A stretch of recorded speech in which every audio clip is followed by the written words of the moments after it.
Hello and welcome back to my channel, everyone. I just turned 28, so this is my birthday present to all of you. Today's episode will be on UFO sightings and alien encounters in California. Before we begin, I just wanted to say thank you everyone who's been watching my channel and helping me grow.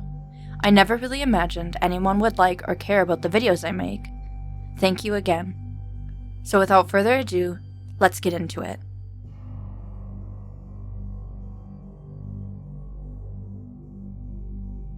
New UFO sightings here.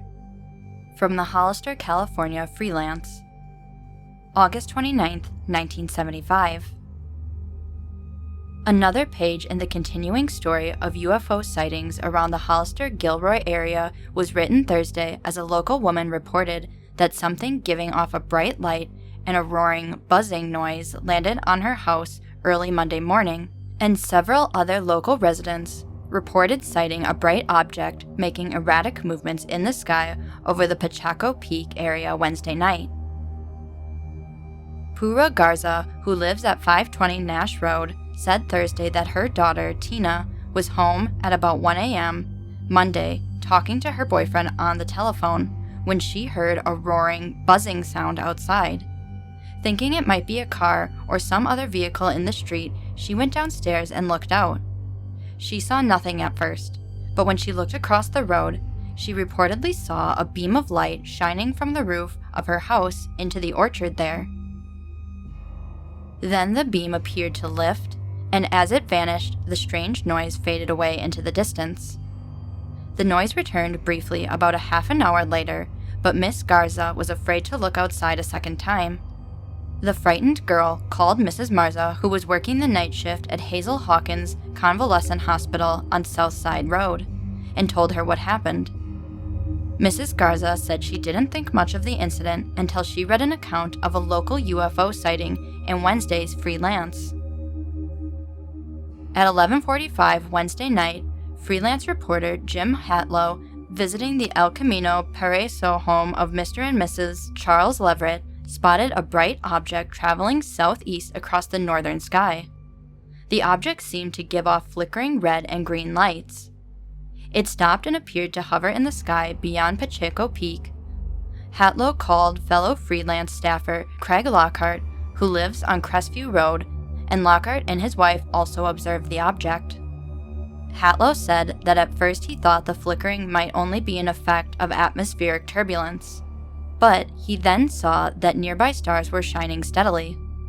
Mrs. Lockhart said she thought she could discern a red light revolving around the brighter light, and all the observers saw occasional pinprick flashes around the object as it perceptibly bobbed and dipped in the sky. Several aircraft were sighted during the hour that the observers watched the object, and their straight flight lines and the regular flashes of their running lights were clearly different from the appearance of the suspected UFO. At about 12:25, however, the observers saw a similar, mysterious object moving from east to west across the northern sky with an irregular up and down motion.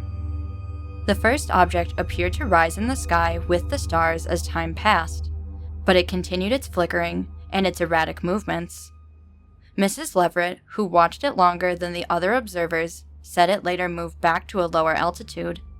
It was still in the same area when she retired for the night. Mr. and Mrs. Leverett watched that section of the sky at the same time Thursday night to see if the object would again be visible.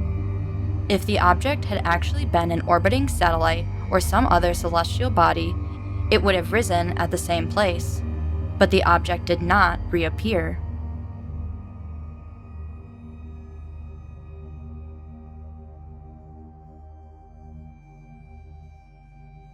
Saucer seen in Carson.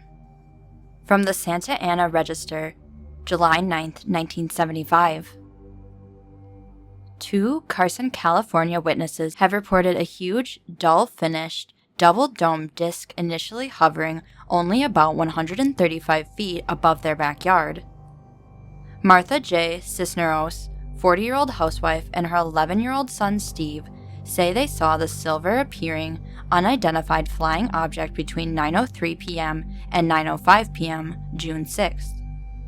Credibility of the Cisneros' sighting is bolstered by 2 previous unpublicized reports in April from Carson, located between Los Angeles and Long Beach, one involving 2 Carson police officers, the other a woman and her teenage daughter. The 2 women claim they saw a disc-shaped UFO hovering low over a Carson intersection. A factor common to all 3 reports is a single UFO moving or hovering at relatively low altitude. According to the latest report, the UFO was first seen by Steve Cisneros, who was carrying trash from the house to the backyard. As he entered his yard, he noticed everything seemed darker than usual, as though in a shadow. He looked up. Hovering above him was a disc-shaped object later estimated to be 100 feet in diameter. The UFO seemed to be made of silver-colored steel. Steve counted 8 glowing portholes in the lower section of a double dome on top of the object. In addition, 2 brilliant, fluorescent-like lights shone from the disc. The boy ran into the house yelling for his mother. The 2 quickly returned to the yard. Steve had the impression the bottom of the disc was rugged, as though covered with mud, leading to speculation the object may have landed perhaps nearby, a short time before the sighting. His mother says the bottom was black and looked like it was corroded, like tar was stuck on it. After hovering and wobbling over the Cisneros' backyard, a neighbor's backyard, and a trailer court for about 3 minutes, the UFO began moving away. A smooth humming sound the object had been emitting now grew louder. The UFO, picking up speed, streaked away, climbing rapidly, at first to the northeast and then straight up into the night sky. "I never saw anything move so fast," Mrs. Cisneros says. Steve says the UFO flew over a small conventional aircraft, and while it was under the UFO, the plane dropped for an instant, as though it had momentarily lost power or was caught in an air pocket. The morning after the sighting, Mrs. Cisneros discovered a possible UFO-produced electromagnetic effect.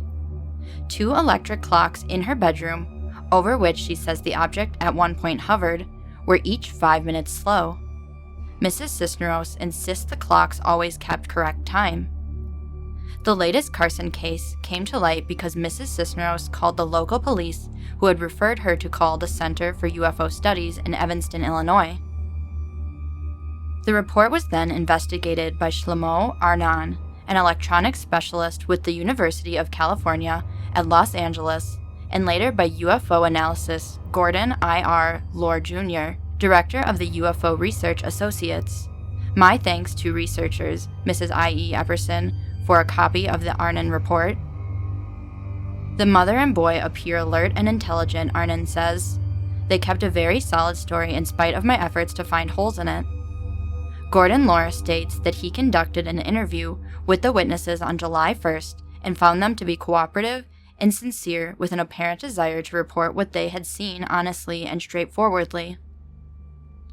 Noting this is the 3rd sighting over Carson in less than a 2-month period, Arnon suggests a possible reason for UFO interest in the Carson area. The city of Carson is saturated with oil refineries. Long flames burning 24 hours a day can be seen for a long distance. Note, the Record Ledger of Sunland, Toowoomba, California reported on June 12th that a reader had called Monday, June 9th to report, "Last week, the Carson sighting was June 6th. She observed a quite large, luminous, unidentified flying object in the night sky over Toowoomba. The spaceship, or whatever it was, appeared unexpectedly, hovered over the area for a while, and then with a sudden move, disappeared," the girl stated. Toowoomba is about 25 miles north of Carson.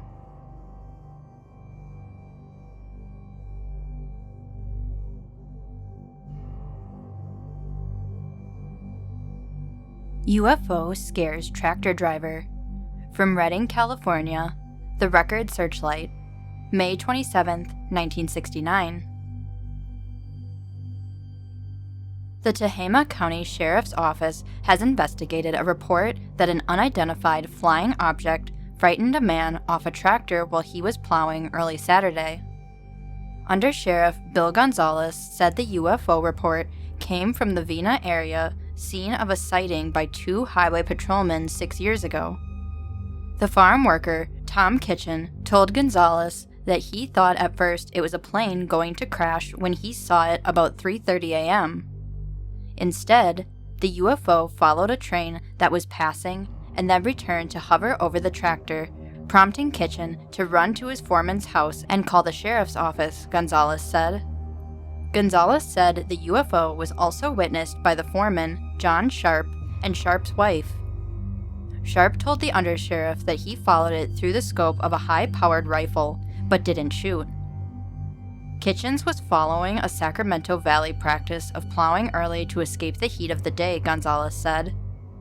All he could see was a big blur of white light and a long, orange tail that was apparently an exhaust, Gonzalez said.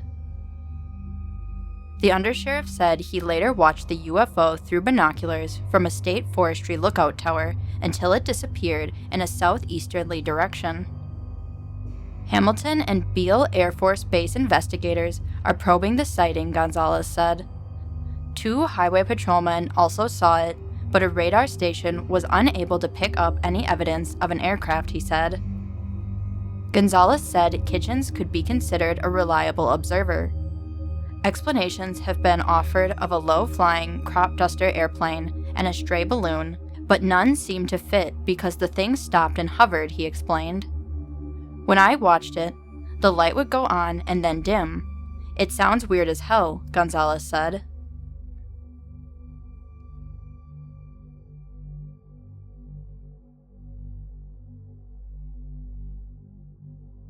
UFOs return swooping and swishing.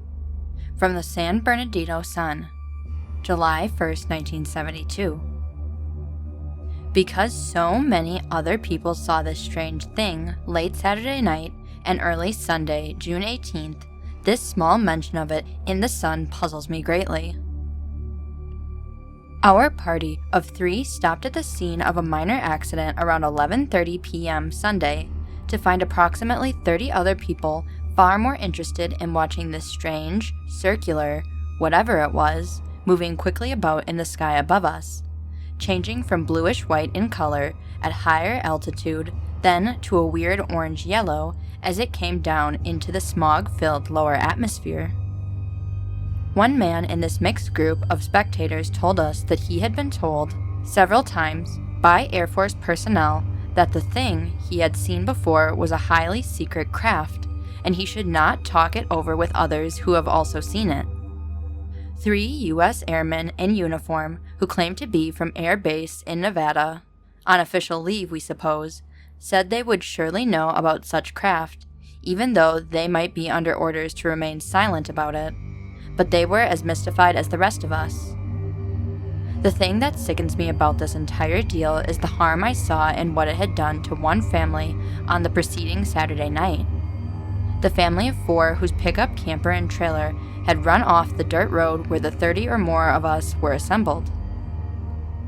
I talked with 2 almost hysterical girls, one 9, the other 11, and learned that the thing had hovered around their family's rather isolated campsite the night before for more than 3 hours, hurting their ears with its strange whirring sound each time it ascended from almost on top of us, as a big round, orange-colored thing, which became, a second later, just a big bright blue dot high in the sky.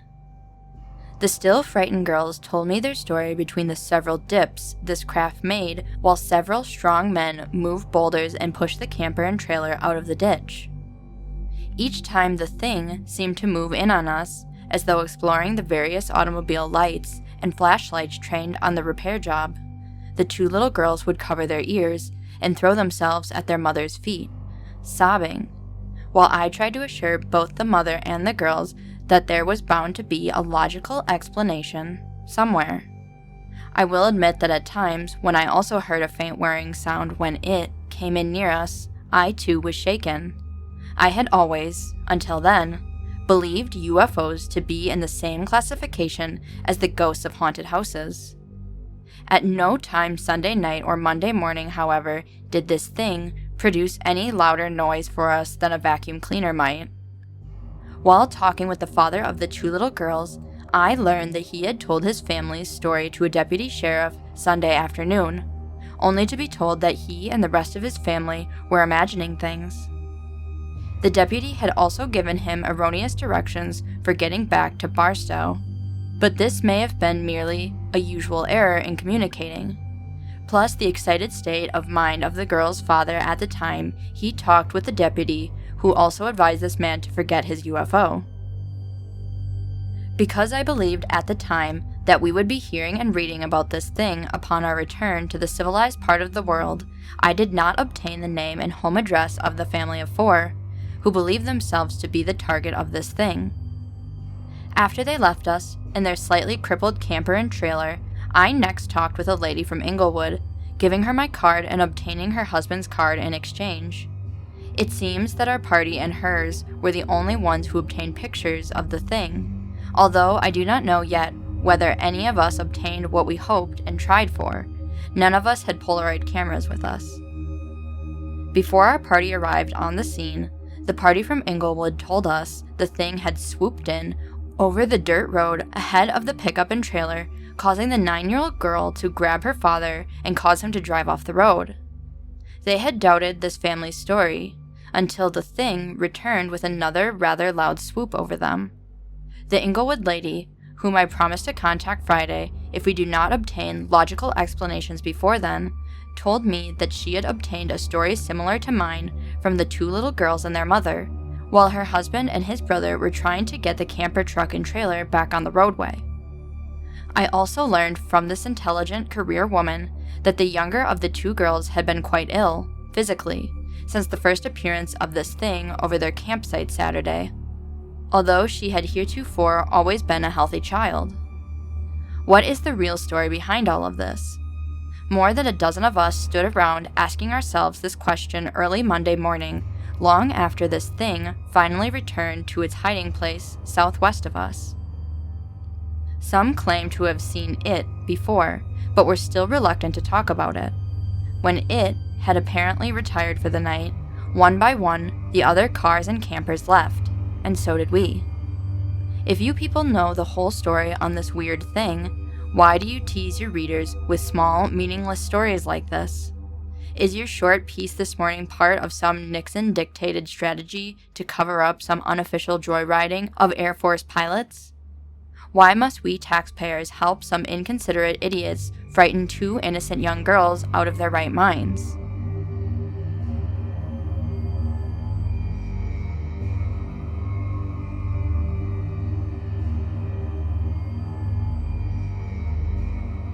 Spaceship report made here by Trio. From the Porterville Recorder, August 15, 1975. It was round, bright orange, and had lots of lights and emitted a humming noise as it hovered over treetops east of Porterville Tuesday night.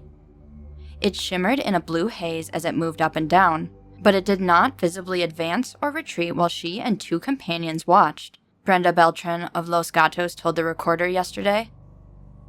The spaceship she, Rena Beltran, and Anita Martin of Porterville said they watched for 10 to 15 minutes was a half-mile or more directly east of Plano and Henderson, where the trio is staying at the home of Mr. and Mrs. Dennis Whiteside.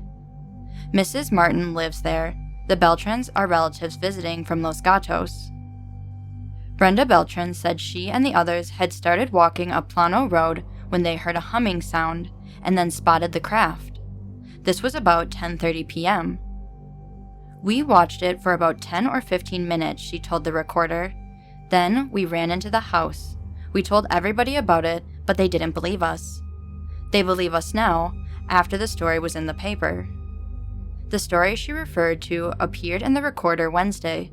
It was a Newswire service report of a sighting of a UFO at Gilroy Sunday night by Frances Lugo, her husband Jose, their daughter Ismelda, and a relative Terry Smith.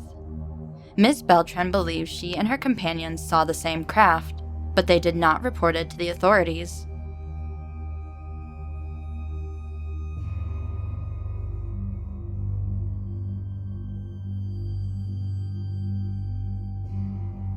Light streaks across sky stirs speculation. From the Los Angeles Times, August 27, 1969.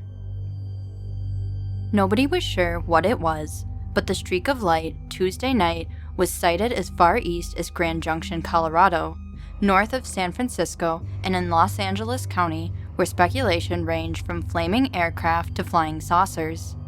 However, an Aeronautics Administration spokesman said it was probably space garbage or a meteorite.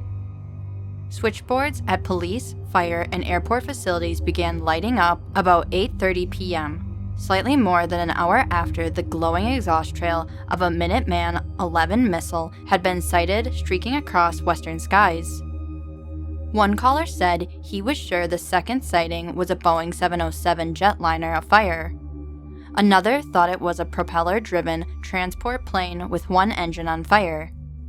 Others thought it was a flying saucer.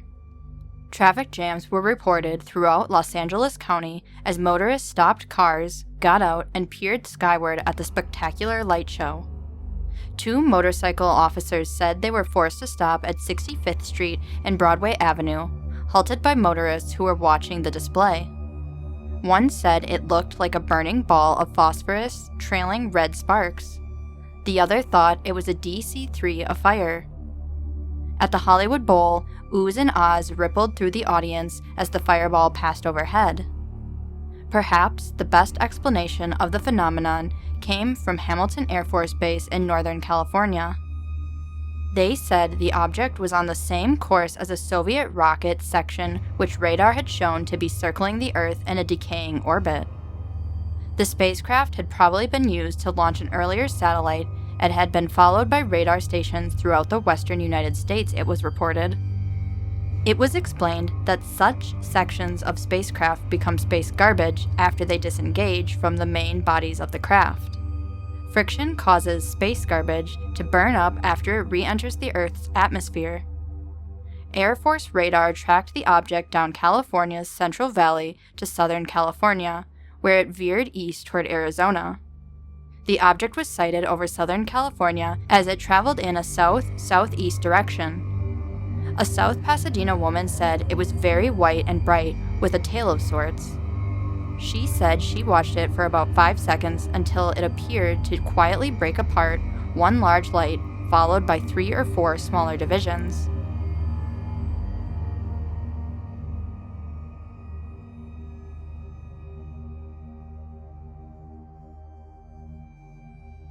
Gilroy pair spots another UFO. From the San Jose Mercury, August 14, 1975. There's been another unidentified flying object seen in Gilroy. This time, a Gilroy couple, Mr. and Mrs. Robert Bloomer of 540 Fairview Drive, said they spotted a large bright light with an eerie red center skirting along the foothills of the Santa Cruz mountain range in the general area of Gavilan College southwest of the city at dusk Tuesday. Bloomer, who describes himself as a generally cautious man, said nothing about it at first. "People might think I was off my rocker," he explained. A veteran printer, Bloomer now works for the Santa Cruz Sentinel and for some time was an employee of the San Jose Mercury News. He said that he and his wife were aware of a UFO sighting earlier this week in Gilroy by 4 persons, and after some discussion with his wife, decided to call the resident San Jose Mercury staff writer, whom he has known for 10 years. Bloomer said that at about 8:15 p.m., he was watching TV with his wife when he glanced up at a window over the television set, which faces the mountains in the southwest. "I thought at first it might be a big setting star, and then I reasoned that it was too early in the evening for that," he said. "I've always in the past been able to explain away by rational reasoning what others might call a UFO. I read about the fuselage of a plane picking up the rays of the dying sun and having it look like a UFO. This wasn't it."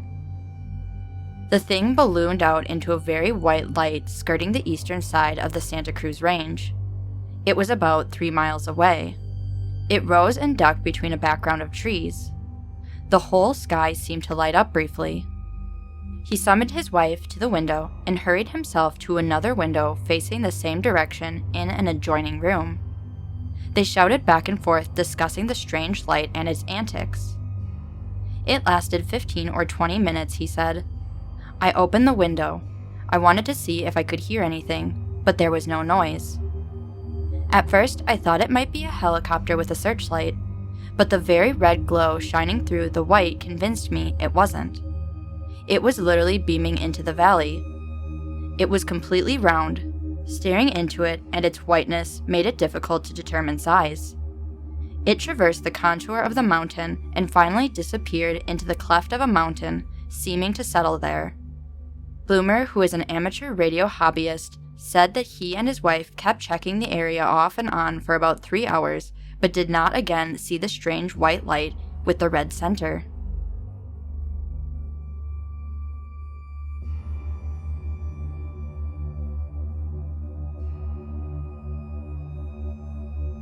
Five persons see strange lights. Oroville, California, Mercury Register, October 29, 1975. At least 5 persons saw strange lights in the sky late October 9th or early October 10th in the Palermo area the night a newborn calf was killed and expertly mutilated. Harley Stout, 6840 Irwin Ave, was at a truck and tractor company on Highway 70 when he saw what appeared to be lights in the sky some distance away, hovering over the Lone Tree Road area. He said it did all kinds of fancy maneuvers, but did not back up. Stout and another man watched the lights for about a half hour from about 4:15 a.m. to 4:45 a.m. The other man, whom he did not identify, thought the lights were from a helicopter, but Stout said he heard no noise and theorized that at that time of the morning they would have been able to hear helicopter motors if it had been one. Another local resident, who requested he not be identified, said he saw what he described as red and green lights in the sky as he drove north along Lone Tree Road about 5:15 a.m. October 10th. He said the object had 4 red and green lights on either end and side lights spaced the same distance apart as the end lights. When he first saw it, he said it was about 400 feet off the ground and about 1/8 of a mile to the east. He estimated it to be between 20 to 30 feet in length, but said it was too dark to see the body of the craft, if it was a craft. It didn't go backward or up and down, nor emit a sound, but it did move in other directions, he said. I don't believe in flying saucers, but I saw something awfully weird, he said. Louis DeCamp, who lives next to the rented field where the dead calf was found, was out doing his chores the night before when he saw a bright blue light hovering in the air over the field some distance away. He said it stayed there for up to 15 minutes and then it was gone. The 5th person to see the phenomena was 16-year-old Michael R. Robertson of Palermo. He said he saw a dish-shaped object about 7:30 a.m., according to sheriff reports, hovering in the sky a half-mile northwest of Highway 70 and Palermo Road intersection. He described it as surrounded by a bluish light. Mrs. DeCamp earlier described a light out in the field that looked like a pulsating, burning cross the night the calf was slain. She said today she saw the light only once and not the night another neighbor's calf disappeared as reported earlier. A spokesman at the Oroville airport indicated no flight plans were available for visual flights, as that would probably be, but he said that airplanes flying at night could be deceptive with the lights they have.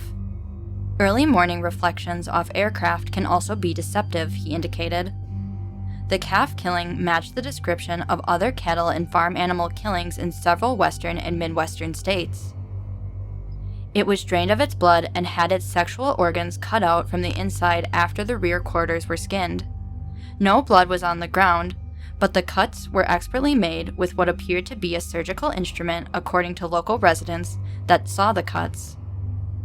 Hap Robinson, who owned the animal, said there were no nicks on the meat. The cuts were perfect. In other states, mutilated cattle have had lips cut off, the tongue cut out, and the eyes expertly excised. There have been no signs of violence, no struggle. In many cases, as in the case of the Robeson calf, the animal had not even left its own pasture. By the end of August, the state of Colorado reported 110 such mutilations, and in one county, 58 head were similarly killed and mutilated. Other mutilations have been reported in Montana, Texas, Oklahoma, Kansas, Nebraska, South Dakota, Minnesota, and North Dakota.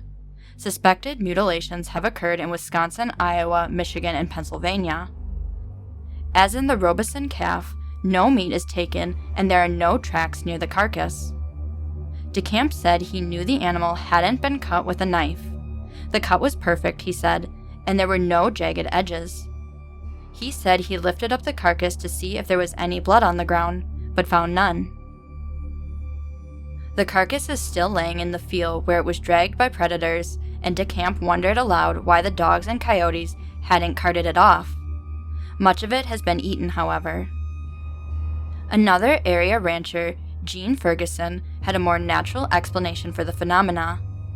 He said he didn't see the animal right after it had been discovered, and that animals had eaten parts of it. But he said the organs could have been pinched out by the cow and that the calf could have been stillborn. However, he said one section of hide looked like it could have been cut. He said that particular breed of cattle, Charolais, could bite a newborn's cord and possibly the sex organs, severing them. Predators began eating an animal at the softest parts, he added. He said the strange lights may have been a foxfire or a will-o'-the-wisp since the area is damp and misty. There's got to be a logical explanation, he said. He added that a baby calf's meat is white and translucent when born. The calf's meat was reported as white and drained of blood, but he concluded when he saw the animal there wasn't enough evidence to really tell what happened. Robeson said the calf's mother acted as though she were drugged and in a stupor. He said she is now getting back to normal. But L.W. Jones, the veterinarian that treated the cow, said that considering her condition, she acted normal.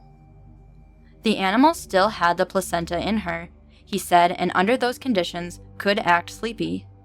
He said the cow hadn't enough calcium and was low on other minerals.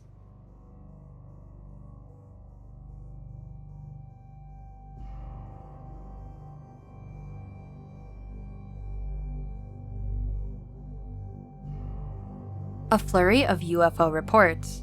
From Vallejo to Davis, strange lights in the night sky. From the Vacaville, California Reporter, October 19, 1975. Scores of persons from Davis to Vallejo reported seeing, and perhaps hearing, multicolored, unidentified flying objects in the clear sky Thursday night, police agencies reported. A Vacaville policeman who saw lights dismissed them as a C-5 Galaxy on an approach to Travis Air Force Base. Other descriptions matched his observation, he said. But two California Highway Patrol officers who also saw the lights in the Allendale area couldn't identify them as planes or anything else, a CHP lieutenant told the reporter. One of the officers is an experienced aircraft pilot, he stated. Davis police reported the sightings to the Center for UFO Studies in Chicago. Officials of that national organization promised to investigate. Descriptions of the size, shape, and speed of the objects varied greatly, but all reported flashing lights. The first sighting was reported at 8:20 p.m. by Mary Landeros of Davis, who told Davis police she and her child spotted a saucer-like object hovering in the sky. It darted off rapidly to the west in a matter of seconds, she said. Mrs. Landeros and her neighbor, Nia Silvers, said they saw the saucer tilt on its side before it sped off. Mrs. Silvers said that when it tilted, she saw red, white, blue, green, and yellow lights dotting the outline of the saucer. When it moved, Mrs. Silvers said, I could barely even track it till it stopped again. When it moved, there was a flash of light, and then it was in a different place. It moved back and forth in the sky before tilting on its side, and there was no way in the world it could have been a helicopter or a plane. Mrs. Silver also called a friend in Allendale, north of Vacaville, Sandra Smith, of 1518 Elizabeth Road. Mrs. Smith and her whole family reported seeing and hearing the UFO. Mrs. Smith called it dome-like. The flashing lights were red and blue-green, and one time it lit up all like a spotlight, she told the reporter. I saw it for most of an hour, she said. It moved faster than a jet. Mrs. Smith's daughter, Tina, 14, was the first Vacaville area resident to spot the object. It was flying right over our house, she told the reporter. It was big and round. It went off toward Vacaville, then it came back. The object was gray with red, white, and blue flashing lights, Miss Smith said, and it lit up yellow while near Vacaville. Mrs. Smith and her daughter both said they heard the object. Mrs. Smith said it made a loud whine like a turbine engine, while Miss Smith said it made a quiet whistle like the wind blowing across the top of an empty bottle. Miss Smith reported the UFO sighting to Vacaville police at 9:58 and again at 10:38 p.m. Gail Gustafson of 2050 Griffin Lane told the reporter that her whole family spotted the light at about 11 p.m. Miss Gustafson described the UFO as small, about the size of a light plane. It had red and blue lights, and it lit up yellow when it stopped, she said. Then she added, it disappeared. I couldn't tell what shape it was. I didn't see it moving, Miss Gustafson said. She said she had it in view for about half an hour. Other sightings were reported to the CHP and the Solano County Sheriff's Office from the areas of Dixon, Winters, and Vallejo. One Vallejo man reported that the UFO hovered about his house for an hour. Vacaville police officer James Weddle was one of the policemen who went outside town to look. He parked near Leisure Town and spotted a C5 approaching Travis, he told the reporter. C5s, Weddle said, have red, white, and blue-green flashing lights arranged in an oval on the wings and body. Their landing lights are white or yellow, and when they come on, it's lit up like a Christmas tree, he added. The huge planes appear to be moving slowly, except when they are immediately overhead. Weddle went on, and their landing patterns takes them low over Davis, Winters, Dixon, and Vacaville, though not Vallejo, he reported. C5s take off and land at Travis constantly. Weddle attributed the Thursday night sightings to the power of suggestion, noting the recent news of coverage of a UFO cult. But CHP Lieutenant Richard Noonan said officers Roland M. Depew and Gary E. Gassner saw the lights at about 10:30 and kept them in sight for about 15 minutes. They couldn't identify them as planes or anything else, Noonan told the reporter, and one of them has considerable aircraft experience. Spokesman for Travis, McClellan, and Mather Air Force bases and the Nut Tree, Yolo County, and Sacramento metropolitan airports reported no unusual number of flights Thursday night. They told the reporter and other news media that their personnel saw nothing but planes and stars in the sky.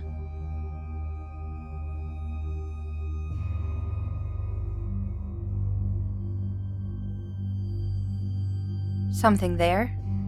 Saw a UFO in skies. 2 couples report. From the Wilshire Press, August 19, 1971.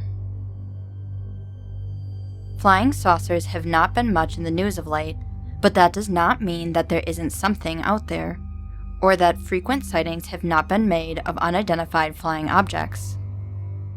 This statement came from Stanton T. Friedman, industrial nuclear physicist, who related recent sightings of what apparently was the same phenomenon by 2 local couples. Friedman, who is active in the organization of the California UFO Research Institute, is interested in hearing from others who may have information on this sighting, future sightings, or solid reports of past experiences. Both local sightings were made on the night of August 9th, Friedman said, between 10:15 and 10:25. The first couple told the nuclear physicist they made their observation from the corner of First Street and Van Ness Avenue. The second couple was on the 12th floor of one of the Park La Brea towers west of the first sighting. All 4 persons involved agreed that they had seen a very bright red object which remained stationary for 5 to 10 minutes and which then moved off rapidly. The first couple reported looking south when the observation was made, while the second couple was looking east but up at an angle of 60 degrees or more from the horizon.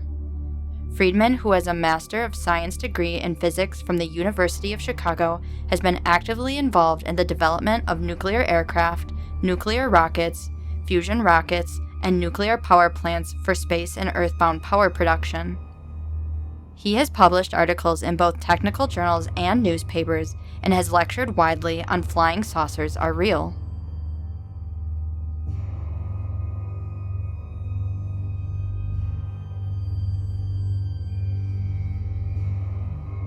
Strange lights may be space visitors. From the Los Angeles Citizen News, September 16, 1971. Strange clusters of lights have been reportedly seen hovering over Hollywood lately. And Stanton T. Friedman, a Redondo Beach nuclear physicist, says the weird phenomena may be spaceships from other worlds exploring the Earth. I am absolutely convinced the Earth is being visited by intelligently controlled vehicles from off the Earth, he declared. If our lunar excursion modules land on the Moon, with Mars landings, and even landings in other solar systems seriously discussed, what in all logic and reason is there to prevent Earth excursion modules from landing on our planet? Friedman, who has been investigating unidentified flying objects, he prefers the term Earth excursion modules, for 12 years, founded the California UFO Research Institute located in Lawndale earlier this year. We very much wish to help lift the laughter curtain connected with UFOs and to encourage people to report both excellent sightings from the past and UFOs that they observe in the future, he explained. The physicist is especially interested in hearing from anyone who may have seen some strange objects in the Hollywood area recently. On Thursday evening, August 26th, at around 10 p.m., a family looking southeast from the corner of Orlando and Beverly witnessed a strange cluster of lights, Friedman said. We have one confirming witness who was east of that location and also described an odd cluster of lights. In addition, on Saturday evening, August 28th, 2 independent reports came in of a very odd phenomenon observed in the southwestern sky at about 10 p.m. It seemed like the moon or a crescent-shaped orange object fading in and out about 3 times. Both witnesses indicated it was the strangest sight they had ever observed. Others who may have seen the strange object may telephone the Institute's 24-hour answering service, or write to the Institute. We hope everyone will report to us when they see anything that looks like UFOs, Friedman said. We will not give anyone embarrassing publicity and will treat everyone seriously. The scientist stated that publicity concerning flying saucers and UFOs has died down in recent years because of the malarkey put out by the Air Force, which falsely indicated that there really wasn't any basis for belief in the reality of UFOs, and further that the Air Force was maintaining a full-blown scientific study of UFOs. Another reason, Friedman continued, is the fact that much information about sightings was kept secret and was inaccessible to interested parties, although the Air Force often stressed it was not keeping anything back, a necessary but very deceptive practice to protest classified material. Friedman claims this classified material contained information about strange-shaped craft landing in unprepared, out-of-the-way places on Earth, much the same as our astronauts have landed in their spacecrafts on the Moon. He also says human-like creatures with 2 arms, 2 legs, a head and a body were born on some other planet have been observed walking on the Earth. According to Freeman, the creatures are probably merely studying the Earth, and that is why they have not tried to make contact. Their technology has to be well in advance of our own, quite easily 1 million years. This means we would have plenty to gain from them.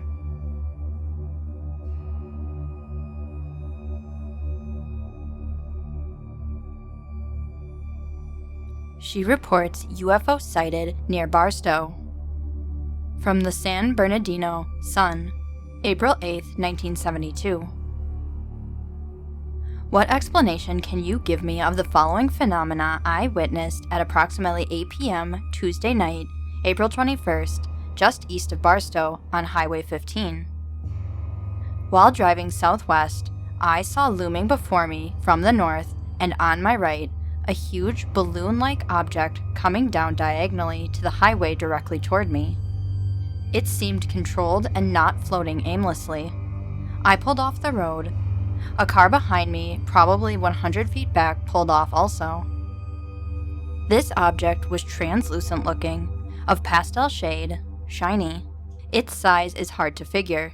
Could have been 60 feet from top to bottom and 50 feet from right to left, shaped like a huge turnip.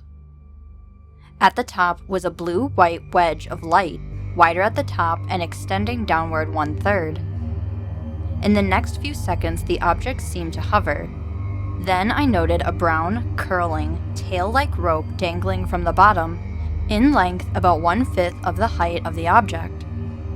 As I noted this, it was whirling, concurrently as the balloon object reversed its direction, lifting back up diagonally to the highway and away. It merged quickly into the sky, but the blue-white wedge of light remained and gradually became more faint. During this period, I rolled my window down and checked for smell and noise. There was none. Possibly, are there other reports on this?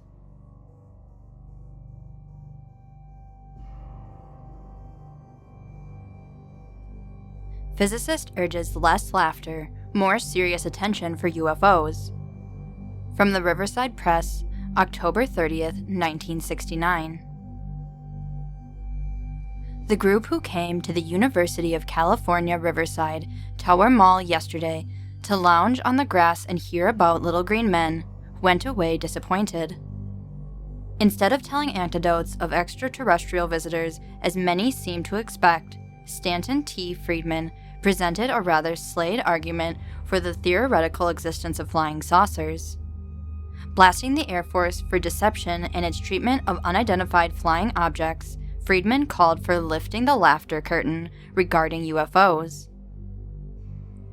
What we're dealing with is a philosophical problem, Friedman said, admitting flying saucers are sort of a peculiar subject to talk about. Friedman, who holds a master's degree in physics from Northwestern University, began his talk with the assertion, "We have been visited by intelligently controlled vehicles from outside Earth." The sparse crowd of about 200 showed its relish at this hint of what was to come. However, Friedman relied on Senate hearings and Air Force statistics for most of his argument, rather than popular accounts of visits by humanoids, as he termed them, and the crowd grew restless, melting to half its size by Friedman's conclusion. If they had endured statistics, they would have heard an impressive but theoretical argument for the existence of UFOs. The Air Force, Friedman charged, is guilty of dishonesty or a credibility gap, whatever you want to call it, for stating that all UFO sightings can be explained by conventional phenomenon under unconventional circumstances.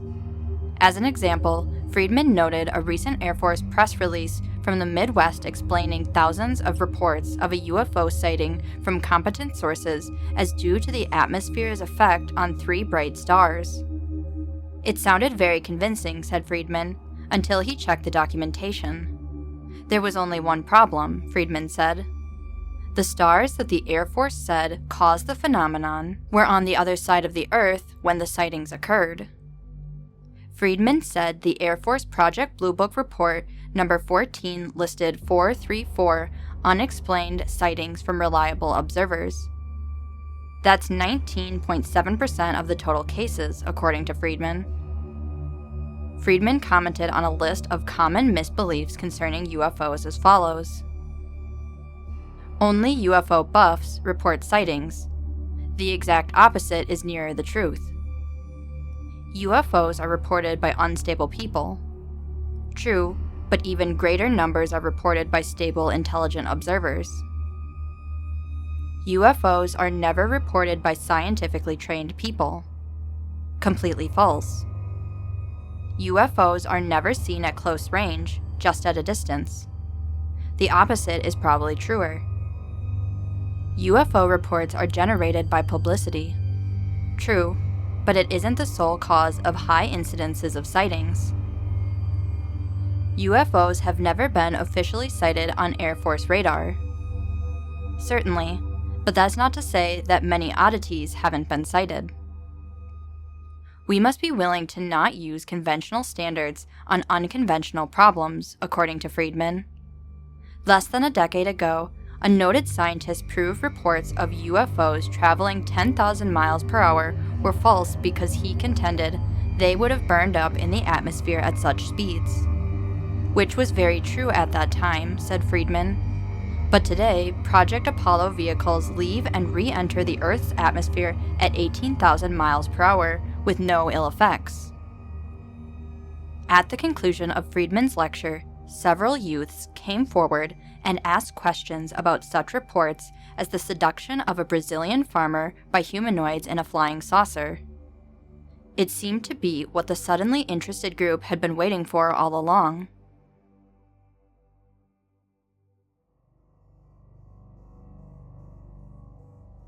Numerous reports made of UFO sightings in vicinity. Susanville, California, The Lawson Advocate, November 21, 1975. A flurry of unidentified flying object sightings were reported in the Susanville-Hurlong area of Lawson County, and in other sections of the North State Tuesday night, November 18th, from about 7 p.m. to midnight. A report submitted to the Lawson County Sheriff's Department at 9:55 Tuesday night told of 2 mysterious sightings, or UFOs, over Skedaddle Mountain. The report states there is 1 red flashing light and 1 green light. One went straight up in the air and the other went straight down over Pyramid. The report states that a second party confirmed the sheriff's office message received earlier. In a check with the Fallon Air Station, authorities said that there have not been any training sessions of any kind in the Lawson County area, and that their sessions have not been out of a 2-mile radius of the base. Dave Robb, 16, a junior at Lawson High School, and his friend Neil Stewart, 16, also a junior, were out in front of Robb's home at 1121 Chestnut Street when they took a picture of the UFO they reportedly saw Tuesday night. After developing the 3 negatives, it was found that one of the photos showed a telephone pole, and above the pole is what Robb claims is the UFO. Above the pole, at Grand and Chestnut Streets, is pictured a bright light with a black band around it, and then a small band of more light. Robb states the object is the UFO, but in the 45 minutes he watched and photographed it, it did not move. We figured it was about 20 miles away, somewhere over Honey Lake. Through his telescope, he said he could see blue, green, and red colors, like if they had lights on the sides. After developing the photos onto an 8x10-inch paper, Robb stated the object looked like it had spokes coming out from around the sides. Robb said he used a 35mm camera with a 1.8mm lens set with its f-stop on 1.8. He stated that his shutter speed was on 1 second. An unnamed California Highway Patrol officer traveling north out of Red Bluff stated he saw a white fireball moving through the northeast sky. There was at least 1 sighting in Chico, police report, of a moving white light in the southern sky, and a report in Redding showed a sighting of a moving light in the southern sky.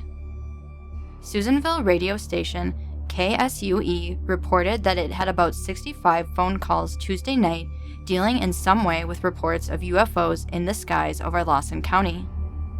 Earlier this month, several men from Napa came to the county in the Skedaddle Mountain area to do some chukar hunting. They reported to the Lawson County Sheriff's Department that they had been chased off the mountain and buzzed by what they termed were 2 UFOs.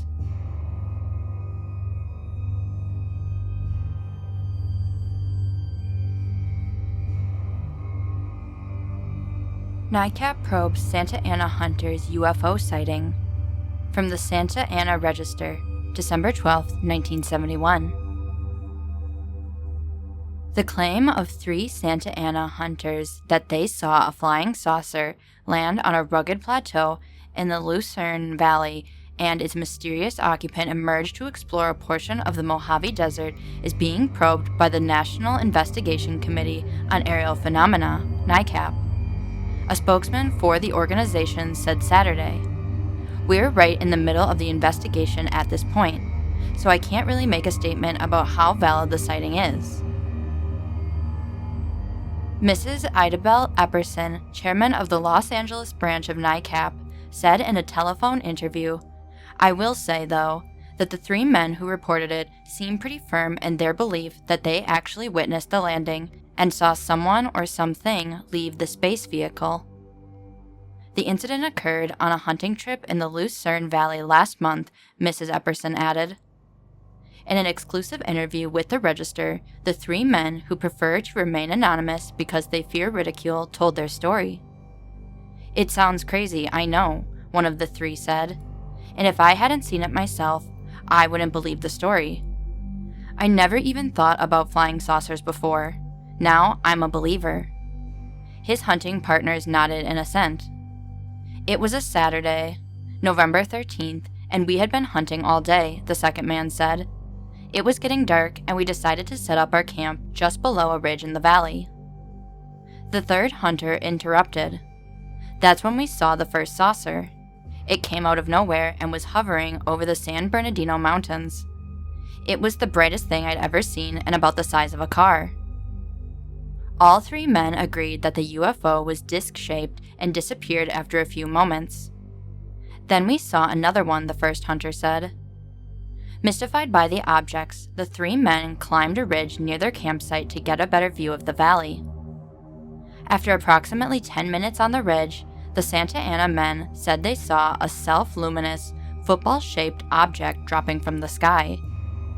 "It descended very smoothly to mountaintop level," one of the men recalled, "continued down the contour of the mountainside, across the desert floor, and finally settled on a small plateau. The next thing we knew, something got out of the craft and started scanning the area," said another of the hunters. "It wasn't walking on the ground like a human, but was gliding above the brush."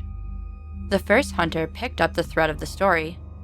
"It seemed like only a few minutes, but already the thing was almost up to the hill we were on," he said. "At this point, we wanted to signal it with a flashlight, but we were scared and began running in the opposite direction toward camp." Sitting with their guns pointed at the ridge, the 3 men waited. Within a few seconds, we heard branches crackling, but didn't see anything. All of a sudden, there were 2 unintelligible cries. At least they were unintelligible to us. The hunters spent the night huddled in their sleeping bags. "At sunrise, we started to hike where we thought the saucer had landed," one of the men continued. "About 30 minutes later, after searching 2 plateaus, we found something.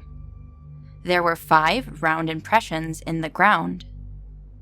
3 of them formed a triangle. The other 2 were together, 10 feet off to the side. The 3 believed the impressions were made by the saucer when it landed." "It's bizarre, but it's true," said the first hunter. The hunters have returned to the plateau twice, once with NICAP investigators. "It'll be some time before we conclude our investigation of the sighting," Mrs. Epperson said. "But if the reports we have are accurate, it may become a classic example that flying saucers do exist."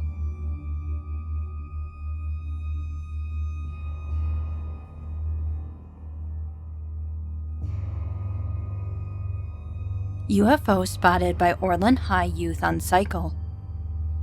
From the Unit Register, Orlando, California, March 8, 1972. Marco Rodding, 16-year-old Orland High student, had an interesting, if somewhat unnerving, encounter with an unidentified flying object Sunday evening. He was driving back to Orland from Capay on his motorcycle about 8:30 p.m. when he glanced over his shoulder and saw lights above him. Slowing to about 15 miles per hour to check, he said he noticed some white and blue lights in the sky slightly to the rear of his cycle and about 100 feet up. One of the white lights seemed to have him spotlighted on the road. Understandably concerned, he speeded up, but the lights moved right along with him, keeping about the same distance. He said he could not make out the form of the object they were coming from. A high-pitched sound, somewhat similar to that of a pump motor, accompanied the UFO. Considerably worried by this time, Rodding turned his cycle into the Tony Betancourt Dairy and went into the dairy barn. About the same time, the UFO lights were seen to veer off into the sky. They headed towards an airplane that was passing higher up and then disappeared. It was reported others heard the same sound that was heard by the OHS student, and many have seen the same lights.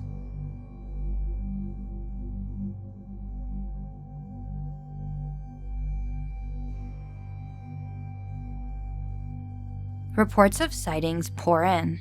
Are flying objects stalking Valley? From the San Jose Mercury, August 15, 1975. Reports of sightings of unidentified flying objects from San Jose to Gilroy continue to pour in Thursday. Latest reports had two things in common. The object consisted of one or two large white lights. The lights could be seen in the area of the Santa Cruz mountain range and the Santa Teresa foothills on the west side of the valley. Several eyewitnesses were careful to say that they were not identifying the UFOs as flying saucers, but they added they couldn't say exactly what it was. Several spotters remarked that they would have said nothing about the incidents except for having read accounts of similar incidents in the Gilroy area Sunday and Tuesday nights. Rudy Cosillo, 19, of 236 Grey Ghost Avenue, San Jose, a junior at the San Jose State University where he is a student in aeronautics, said he saw a large white light at about 11 p.m. Wednesday from the Blossom Hill area as he looked toward the Santa Teresa foothills. It seemed to be about 1 or 2 miles away, sitting atop the foothills, he said. At first I thought it was a helicopter, he remarked. Then, more and more, it looked like a bright white light. He viewed it for between 3 and 5 minutes when other traffic began moving in the area where he was parked, and suddenly the sky went black where the light had been. Cosio, who is a pilot, said he planned to make an aerial observation of the area later this week. David Dover, 20, of 7225 Carmel Street, Gilroy, was hunting just west of Gilroy at about 8:30 p.m. Wednesday with 3 friends. When they happened to glance east, they saw 2 bright lights in the sky about where the high school is. They came slowly toward us.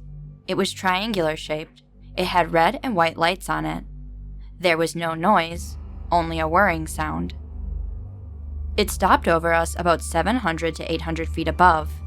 It turned and went north. Another couple who asked that their names not be used said they were driving in the vicinity of Glenview School in Gilroy between 8 p.m. and 9 p.m. Tuesday, when off to the west we saw what looked like a big headlight. It had a glowing pale color and formed a sort of halo against the mountains. The light came down about 50 yards. At first we passed it off as nothing. The man said he went to his home nearby and got a telescope. The light seemed to be blinking, his wife said. It turned off on top of the hill and disappeared. It kind of scared me. It moved quite fast. There was no sound. Although the light was bright at times, it didn't hurt to look directly at it. It was about this very same time on the very same night that Robert Bloomers, who had been watching television in their home in the same area, saw a similar light in the same general direction. Mrs. Lynn Lance, wife of a Gilroy high school teacher who lives on Thomas Road near Gallivan College, said she and her family of 7 saw a big light on the mountain, back of the community college, which nests in the foothills of the Santa Cruz range between 8:15 and 8:30 p.m. Tuesday. It was too large to be a car light, although it might have been a searchlight, she said. It moved along the top of the range. I've never seen a light like that before. Chick Bambino of 15510 Foothill Avenue, Morgan Hill, a meat cutter at a Los Gatos market, said he made his sighting at 11:45 p.m. Wednesday, just after he had parked his car and was walking toward his home.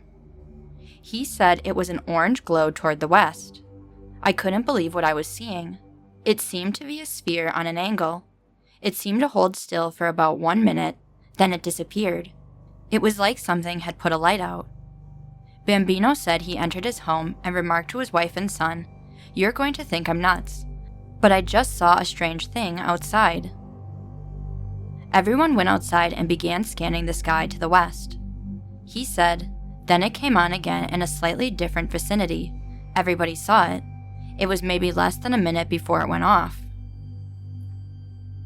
Edward Haley of 1938 Crestmont Drive, San Jose, an earth science teacher at a middle school in the Alum Rock School District, recalled an incident involving a UFO dating back to April 15th, almost as if it were yesterday.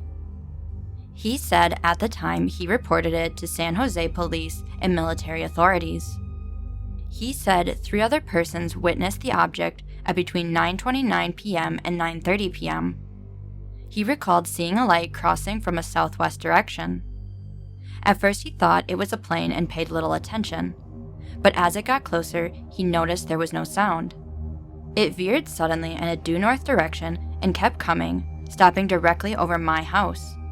It scared the bloody hell out of me.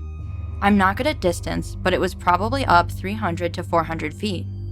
I ran into the house and got my binoculars. When I came out, it was still there. Neighbors were now looking at it. It had an orange glow. Across the top, there was a sort of cockpit or canopy with a white light like a beacon. It moved back and forth.